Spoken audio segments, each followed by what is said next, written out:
ওটা রুটিন কাজ, ওটা বলতে হয়। আর আমি তো আছি। জি, আপনার প্রশ্রয় মাননীয় প্রধানমন্ত্রী। মাননীয় প্রধানমন্ত্রী, কোটা বিরোধী আন্দোলন চলছে এখন পর্যন্ত।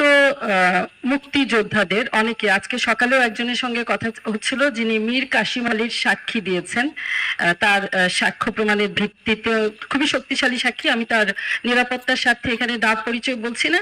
তার স্ত্রী ক্যান্সার আক্রান্ত, তার নিজের শরীরের অবস্থা খুব খারাপ, কিন্তু চিকিৎসার টাকা নেই। এই আমাদের মুক্তিযোদ্ধাদের অবস্থা এখন পর্যন্ত। এবং তাদেরকে উদ্দেশ্য করে প্রতিনিয়ত অবমাননাকর বক্তব্য রাখা হচ্ছে। ঠুসঠাস কোটা থেকে শুরু করে নিশ্চয়ই আপনার নজরে এসেছে। তিনি তার ব্যক্তিগত অসুবিধার কথা বলার সাথে সাথে গণমাধ্যমে দেখেছেন যে আজকে আপনার সংবাদ সম্মেলন এ বিষয়ে আপনার দৃষ্টি আকর্ষণ করার জন্য অনুরোধ জানিয়েছেন। এই অবমাননা তারা সহ্য করতে পারছেন না, কিছু করণীয় এই রাষ্ট্রের আছে কিনা। যারা কোটা বিরোধী আন্দোলন করছেন তারা সব